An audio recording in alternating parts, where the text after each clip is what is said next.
کہ حمزہ شہباز پنجاب کے وزیر اعلیٰ برقرار رہیں گے، یہ آصف علی زرداری صاحب نے کہا ہے۔ پیپلز پارٹی کی CEC کا اجلاس، سینٹرل ایگزیکٹو کمیٹی کا جو اجلاس ہوا، اس کا اعلامیہ آیا، اور وہ اعلامیہ یہ تھا کہ شہباز شریف کی حکومت اپنی مقررہ مدت پوری کرے گی، حکومت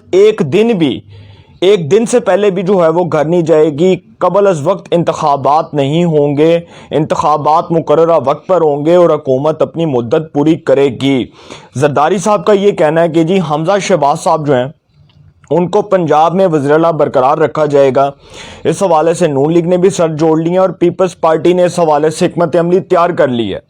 اب یہاں پر ایک بہت بڑا جو ایک آپ کہہ سکتے ہیں کہ خطرناک قسم کا جو فیکٹر ہے وہ یہ ہے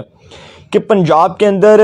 لگ رہا ہے، ایسا بظاہر لگ رہا ہے کہ زرداری صاحب نے کچھ ارکان جو ہیں PTI کے ان کو اپنے ساتھ میں لا لیا ہے، کیونکہ زرداری صاحب جو جوڑ توڑ کے ماہر ہیں، اور آپ سب کو پتہ ہے کہ عمران خان صاحب کے خلاف جو تحریک عدم اعتماد کامیاب ہوئی، اس میں زرداری صاحب کی 100% کنٹریبیوشن تھی، اس میں زرداری صاحب کا 100% ہاتھ تھا۔ اگر زرداری صاحب نہ چاہتے تو نون لیگ جو ہے وہ ہلکا سا بھی نہ ہلتی، اس میں بھی زرداری صاحب کی کنٹریبیوشن تھی۔ اور اب بھی زرداری صاحب چاہتے ہیں کہ پرویز الہی صاحب جو ہیں وہ پنجاب کے وزیر اعلیٰ نہ بنے، کیونکہ اس میں نقصان الٹیمیٹلی نون لیگ کا بھی ہے اور پیپلز پارٹی کا بھی ہے۔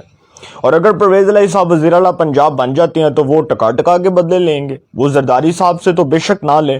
لیکن وہ نون لیگ کو نہیں چھوڑیں گے۔ اور زرداری صاحب پرویز الہی صاحب سے اس لیے بھی خفا ہیں کیونکہ جب سب جماعتوں نے پرویز الہی صاحب کے نام کے اوپر رضامندی ظاہر کی تھی، جب بوجدار صاحب کو ہٹایا جا رہا تھا، تو تب سب جماعتوں نے، فضل الرحمان صاحب نے، نواز شریف صاحب نے، زرداری صاحب نے، شہباز شریف صاحب نے، حمزہ صاحب نے، سب نے یہ بات کی تھی کہ جی پرویز الہی صاحب کو وزیر اعلیٰ پنجاب بنوایا جائے گا۔ لیکن اس وقت پرویز الہی صاحب نے غداری کی جب وہ عمران خان صاحب کے ساتھ جا کر ملے، صرف ایک فون کال کے اوپر کہ جی مونس الہی صاحب کو فون آ گیا کہ جی تمہارے خلاف کیس کھول دیے جائیں گے، تو وہ ڈرپوک بن کے مونس الہی صاحب جو ہیں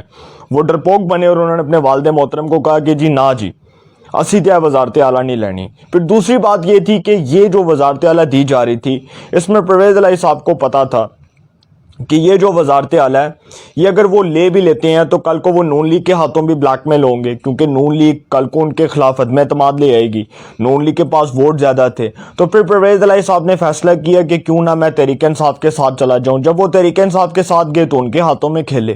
عمران خان صاحب جو کبھی ماضی میں پرویز الہی صاحب کو پنجاب کا سب سے بڑا ڈاکو، چور، لٹیرا کہتے تھے، آج وہی پرویز الہی صاحب کو پنجاب کی وزارت اعلیٰ کے لیے نامینیٹ کر رہے ہیں۔ خدا کسی دشمن کو اتنا کمظرف نہ بنائے۔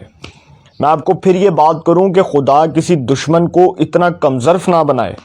کہ جو عمران خان صاحب نے پرویز الہی صاحب کے بارے میں ماضی میں جو القابات استعمال کیے، جو الفاظ انہوں نے اپنی زبان سے بولے، اس کو کوئی بندہ جسٹیفائی کرنے کو تیار نہیں ہے۔ اس کو تحریک انصاف کے لوگ جسٹیفائی کرنے کو تیار نہیں ہے اس صورت میں کہ پرویز الہی صاحب وزیر اعلیٰ پنجاب نہ بنے۔ یہ تحریک انصاف کے بہت سے لوگوں کا موقف ہے، اور بہت سے لوگ یہ چاہتے ہیں کہ پرویز الہی صاحب کو پنجاب کا وزیر اعلیٰ نہ بنوایا جائے، اور ایک جو بہت بڑی گیم ہو سکتی ہے 22 کو، کیونکہ آج تو اتحادیوں کا اجلاس، اس کے بعد تمام اتحادی جماعتیں سر جوڑ کر بیٹھیں گی، اور کیا فیصلہ ہوتا ہے اس کے بعد جو بھی فیصلے ہوں گے، جن فیصلوں کی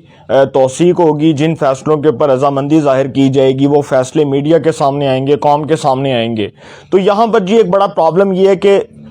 یہ جو لوگ ہیں، کیونکہ ظاہری بات ہے جو تحریک انصاف کے لوگ ہوں گے وہ حمزہ صاحب کو تو ووٹ نہیں دے سکتے نا، وہ کاؤنٹنگ میں حمزہ صاحب کی فیور میں تو نہیں جا سکتے، کیونکہ منحرف رکن کا ووٹ کاؤنٹ نہیں ہوگا۔ سپریم کورٹ آف پاکستان نے یہ فیصلہ دیا ہوا ہے کہ منحرف رکن کا ووٹ کاؤنٹ نہیں ہوگا، اس کا ووٹ شمار نہیں ہوگا۔ تو یہ زیادہ سے زیادہ کیا کریں گے، اس دن نہیں آئیں گے،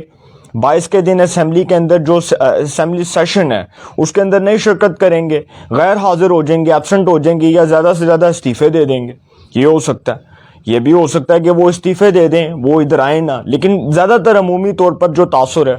وہ یہی ہے کہ یہ لوگ اسمبلی سیشن کا حصہ نہیں بنیں گے، اس دن ایبسنٹ ہو جائیں گے، اس دن غیر حاضر ہو جائیں گے۔ تو یہاں سے جو ہے زرداری صاحب وہ اب گیم ڈالنے لگے ہیں پرویز الہی صاحب کے خلاف، اور وہ متحرک ہو چکے ہیں حمزہ شہباز کی وزارت اعلیٰ بچانے کے لیے پنجاب کے اندر۔ اب دیکھتے ہیں کیا ہوتا ہے، 22 کو کیا ہوتا ہے، لیکن یہاں پر جی بڑی انٹرسٹنگ سچویشن ہے، کچھ سیٹوں کا فرق ہے، اور یہ جو کچھ سیٹیں ہیں یہ 20-25 تک بھی جا سکتی ہیں۔ آندھی آئے، طوفان آئے، اس کے بعد سیلاب آئے، کچھ بھی آ جائے، یہ لوگ جب تتر بتر ہوں گے نا تو پرویز الہی صاحب کا بچنا الٹیمیٹلی مشکل ہو جائے گا، جو کہ مجھے پہلے ہی اس بات کے اوپر شک تھا کہ پنجاب اسمبلی میں کوئی گیم ڈلنے لگی ہے، جب پنجاب کے اندر پی ٹی آئی نے 15 نشستیں حاصل کی ہیں۔ یہ جو ضمنی انتخابات ہوئے ہیں یہ پی ٹی آئی کی وہی نشستیں ہیں جس پر یہ پہلے کامیاب ہوئی تھی۔ یہ پی ٹی آئی نے اپنی جو نشستیں ہیں اس کو ایک بار پھر حاصل کر لی ہے۔ یہ نون لیگ کے لیے بہت اچھا آپ کہہ سکتے ہیں کہ ایک ایلیمنٹ ہے کہ نون لیگ نے 5 نشستیں حاصل کی ہیں، وہ 5 نشستیں جو تحریک انصاف کی تھیں، اس پر نون لیگ کامیاب ہوئی ہے۔ پیر رفیع الدین، ملک اسد علی کھوکھر، سبطین رضا، اس کے بعد وہ جو وٹو صاحب ہیں وہ بہاول نگر سے، اب ان کا مجھے نام بھول گیا ہے۔ اس کے بعد جی جس طرح سے نون لیگ نے ضمنی انتخابات میں ایک شاندار کامیابی حاصل کی ہے، پھر راجہ صغیر صاحب بھی کامیاب ہوئے، تو یہ جو ایک کامیابی کا ایک سائن ہے، ایک ایلیمنٹ ہے، یہ نون لیگ کے جو ہے نون لیگ کے فیور میں جاتا ہے۔ اور تحریک انصاف جو ہے اب اس کے ساتھ کیا ہوتا ہے، 22 کو یہ بات معلوم ہو جائے گی، لیکن یہاں پر مجھے لگتا نہیں ہے کہ پرویز الہی صاحب اتنی آسانی سے یا بآسانی وہ وزیر اعلیٰ پنجاب بن جائیں گے، کیونکہ ان کے راستے میں جو روڑے اٹکائے جا رہے ہیں اب وہ زرداری صاحب کی جانب سے اٹکائے جا رہے ہیں۔ اور زرداری صاحب کے بارے میں مشہور ہے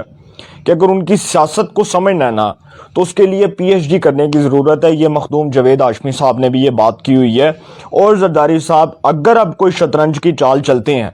تو پرویز الہی صاحب جو ہیں ان کی تینوں وکٹیں جو ہیں وہ کلین بولڈ ہو جائیں گی۔ تو انشاءاللہ اس حوالے سے جو بھی اپڈیٹس ہوں گی آپ کو انفارمیشن ملے گی، انشاءاللہ پھر ملاقات ہوگی۔ اپنا بہت خیال رکھیے گا، اللہ نگہبان۔